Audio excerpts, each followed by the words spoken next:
If you and your partner are trying to work through infidelity, you've probably noticed that you're not just having random arguments, you're having the same fights over and over again about the details, about the past, about trust, about what should be happening right now. And it often feels like, why are we stuck in this loop? Most of these fights aren't about just what's happening on the surface. They're about two people trying to deal with a very overwhelming situation in completely different ways. So let's talk about some of the most common fights people have. Number one, why do you need to know all the details? For a lot of people, that isn't just curiosity. It's the betrayed partner trying to rebuild a reality that no longer makes sense to them. When your understanding of what happened is incomplete, your brain is trying to fill in all the gaps, not to torture yourself, but to feel oriented again. And so, to the unfaithful spouse, recognize that this is their nervous system, this is their brain in overload. It's not that they're wanting to go on this witch hunt. It's not that they're trying to crucify you over and over again. Is that they are trying to validate the question of, how can I be sure that I can trust you again? So when you hear them asking for the details from the past a million times, reframe it in your own mind that you need to create more safety for them. And for the person that is the betrayed partner, try to reframe your questions around that. Try to put it into that context as much as possible, explaining the reason why.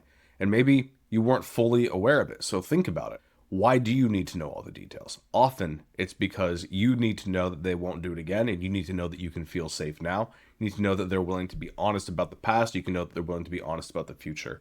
Explaining the rationale and the reason can go a long way with that particular fight. Similarly, why are you checking my phone or asking me where I am? It can look like it's controlling behavior, but most of the time it's the exact same thing. It's just trying to reestablish trust, safety, and if you're not willing to be honest about this, then what else will you be continuing to hide? Another common fight is, why can't we just move forward? So one person wants progress. They view healing as being in the future. The unfaithful partner typically will at some point come to terms, usually faster, with, okay, yeah, that was really messed up what I did. Let's rebuild something new. Let's rebuild something better. And they'll be doing that while the other person is still trying to stabilize. The betrayed spouse, their timeline of everything is shattered. Their sense of reality is shattered. And so you trying to rush them through this, it's like trying to rush them through broken glass. Like, it's going to tear up their feet if you're trying to force them to move forward too quickly. Healing is not always on a shared timeline. The mismatch is what creates that friction.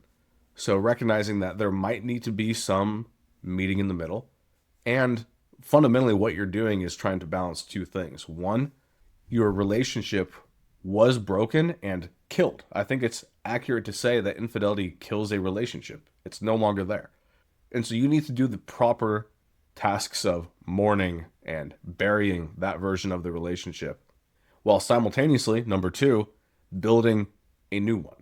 And just like you wouldn't rush into a new relationship necessarily, especially if you're just getting over an old one, you don't want to rush into this one either. It requires a lot of comfort with ambiguity. And most people, just in general, like, it's a well-known psychological fact that people often struggle with uncertainty. That's why people can fall into cults and very black and white thinking, is because of how much we hate ambiguity. And so get comfortable with ambiguity, especially if you're the unfaithful partner. You created a lot of ambiguity for them, and you can embrace a little bit of ambiguity now. Another common fight is about definitions. So they'll say things like, it wasn't even physical, or it meant nothing, or it was just emotional, or it was just physical. Like, so many fights come down to definitions, and whether something counts as crossing a line, or whether it's infidelity, whether it was an affair, what type of an affair was it. Underneath all of that is really just the question of, what did this actually mean? We're trying to figure out the meaning of it so you know how to respond. If you don't know someone's intention for why they did something, you can evaluate it just based on the action, but understanding the intent is relevant. It's kind of like in a court of law. Both the actual behavior that they did matters, but whether it was premeditated matters as well. Another common point of argument is, you're overreacting, or why are you still so triggered? And people often get really confused about what to do with their partner's triggers. So being triggered doesn't mean that something is wrong with you. It usually just means that something hasn't fully settled yet. And people sometimes treat triggers as like, this is just this permanent thing now that's going to be in my life forever. I've seen it time and time again. When you actually get to the point of addressing what they are still worried about, what they're still focused on that might go wrong, when that is actually addressed and solved for and shown through consistent, transparent behavior to no longer be a threat, the triggers magically go away the majority of the time. Another really common source of argumentation is confusing shame and accountability. Accountability says, I understand what I did. I did this, this, this. Here's how it impacted you. Here's how it makes me feel about myself. All of that. Accountability is owning up to it, like stating clearly in words the other person would agree with and nod along their head to that what you did was wrong. Shame comes at it with this approach of like, yeah, I'm such a terrible person. Like, I'm so sorry, but like, I just can't think about this right now. I'm such an awful person. I know, I'm the bad guy. And sometimes that shame is used as a weapon just to try to get out of the conversation. Sometimes it's genuine. But either way, you need to, as the unfaithful partner, be able to step outside of shame to be accountable. If you're not willing to do that, you're not actually willing to do the work of reconciliation. Many people also get hung up on fights related to whether they will be intimate or not. And this one is complicated because, again, there's a lot of truth to the idea that you're dealing with both the continuation of a relationship and the death of a relationship. And people will feel very complex feelings about having sex together. On the one hand, it does create this feeling of safety, but then on the other hand, people often feel disgust even at being with this person who hurt them so deeply. And so the same point applies here.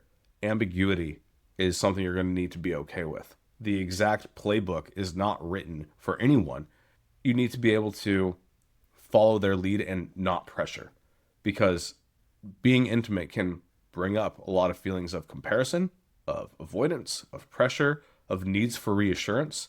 And so going slow is what matters when it comes to rebuilding that intimacy. Another thing that can cause fights is over-education. Sometimes the betrayed spouse will be sending the unfaithful spouse a ton of information on, this is what I'm going through. Maybe you've been sent to this video even. And I do think that there needs to be a limit to that. You know, if you're sending them a million TikToks every single day or a million Instagram reels or a million YouTube videos, that's just reaches a point where it's no longer helpful. Find the handful that accurately describe what you're going through and go further than that. Find the handful that accurately describe what you need from them. If there's not specific action items, if there's not specific things they can do, it might not be as useful for them to see as it is for you to just hear it and be validated. Another common point of contention is often triggered by family and friends.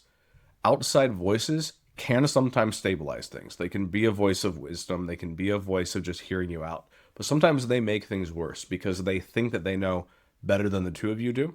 And they want to just apply their own black and white thinking to your very complex situation. It's pressure, opinions, sometimes judgment, and over-reliance on specific people's input. If you notice yourself like drastically changing your moods based on who you talk to, that's fine. Sometimes friends are there to help pull you out of one way of thinking. But if it's going against what's actually useful, if it's going against what's actually helpful for you, determined by what you prioritize, maybe reconsider having those conversations. Another common fight is just around the whole topic of, are we going to make it? Are we going to end up divorced? And this fight fundamentally comes down to lack of belief the other person is going to put in the work to heal and change. And it's about the feeling of whether they're even feeling safe. I think that people in the heat of the moment do often throw around the word divorce more than they often mean to. And so definitely be careful when it comes to this fight. You don't want to just make a habit out of threatening leaving, because that's just reinforcing the awful pattern that you're in already. At this point, if like these are the fights you're having, neither of you feel safe. Yes, you can point the blame primarily at one person for why you're in this situation to begin with, but creating more unsafety is not going to help that. If you need to leave, you need to leave. But don't use that as an escalation tactic in an argument. Another really common pattern that can pop up is fights about how you fight. So one person might be really focused on tone, wording, staying calm, and they feel like they're winning the fight, so to speak, because they always approach it with a sanctimonious tone. Their wording is always articulate and well thought out. They're always nice and calm. Then the other person is communicating from hurt or urgency or the need to survive or being more emotionally vulnerable. And to them, they feel like they're the one who's winning the fight because they're the only one being honest. They're the only one opening up. And I will say that it is important to make sure that tone, wording, staying calm, like those matter. But if that's the only thing that you're doing and you're not responding to your partner's hurt, that is also extremely damaging. Like you need to be both real and calm. And if you're only doing one or the other, you're just as guilty as the other person. And I'll also say that both of these can be weaponized so easily. One person can use staying calm in like a gaslighting way of like, well, I don't know why you're so worked up. I'm fine. Meanwhile, you just said something horrible to them that you're claiming you never said. Or the other person can use their hurt to justify like screaming and raising their voice and like stomping around the house and just creating a way too dramatic of a scene. So I'll probably in the future make more detailed videos or podcast episodes specifically about specific points. But if you step back, all of these fights come down to one person desperately wanting things to feel safe again and the other person wanting things to feel normal again. And when those don't line up, that's when you often get stuck. So instead of asking, why are we fighting about this again? Start asking, what is each of us actually doing? What are we trying to solve right now? Because underneath those fights, you want to feel safe, you want to feel understood, you want things to make sense again. If you can agree on that, you can start rebuilding together. Obviously, there's more complexity to it than that. But I do want you to know, despite the naysayers and despite the fact that some relationships should end, these things do not mean that your relationship is beyond repair. You are trying to navigate something complex, and oftentimes you're doing it without a clear map. Oftentimes you're doing it without someone in your corner to help you navigate it all. And so if you want help actually breaking out of these loops and getting to what's underneath all of this, that's exactly what I help both couples and individuals do. And you can feel free to reach out. We could set up a time to talk.